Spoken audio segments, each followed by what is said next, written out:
இப்போ அமெரிக்காவில் இருக்கட்டும் இல்லை ஐரோப்பாவில் இருக்கட்டும், இப்போ சமீபத்தில் ஒரு வருஷத்துக்கு முன்னாடி தாய்லாண்டில் வந்து சேம் செக்ஸ் மேரேஜை வந்து லீகலைஸ் பண்ணியிருக்காங்க. இல்லை நம்மளுடைய South Asian nations or South East Asian நேஷன்ஸாக இருக்கட்டும், இன்னைக்கு அதிகமாக குவேர் கம்யூனிட்டி பற்றின ஒரு விழிப்புணர்ச்சி ஏற்படுவதற்கு காரணமாக இருப்பது கலையும் திரைப்படங்களும்.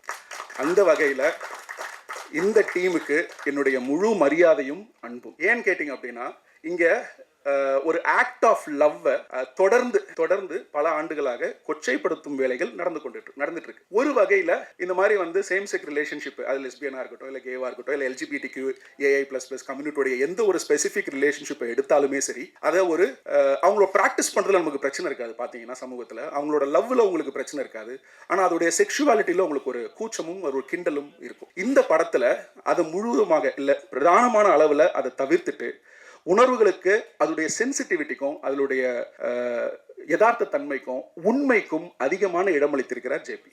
ஒரு சில ஆண்டுகளுக்கு முன்னாடி கத்தோலிக்க திருச்சபை சபையுடைய போப்பாண்டவர் ஒரு ரீல்ல பேசும்போது, ஒரு இன்டர்வியூல பேசும்போது என்ன சொல்றாரு, அவர் வந்து ஒரு ஹோமோசெக்சுவல் ரிலேஷன்ஷிப்பை சப்போர்ட் பண்றாரு. அவர் என்ன சொல்றாருன்னா, சக மனிதனை நேசிங்கிறது என்னுடைய அடிப்படை, அந்த அடிப்படையில இதை நான் முழுவதுமாக ஆதரிக்கிறேன் அப்படிங்கிறாரு. இப்போ எங்களுக்கு தேவை உங்களுடைய ஆதரவு கிடையாது, சப்போர்ட். நீங்க எங்களோட சிம்பத்தைஸ் பண்ண வேண்டாம், ஆனா எங்களை நீங்க சப்போர்ட் பண்ணுங்க. எதுக்கு சப்போர்ட் பண்ணணும்? To have a normal life like how other people live in the society. இங்க பேசும்போது கூட வந்து இவங்க டிஃபரெண்ட் அப்படின்ற ஒரு வார்த்தையை யாரோ பயன்படுத்தினாங்க, அதெல்லாம் கிடையாது.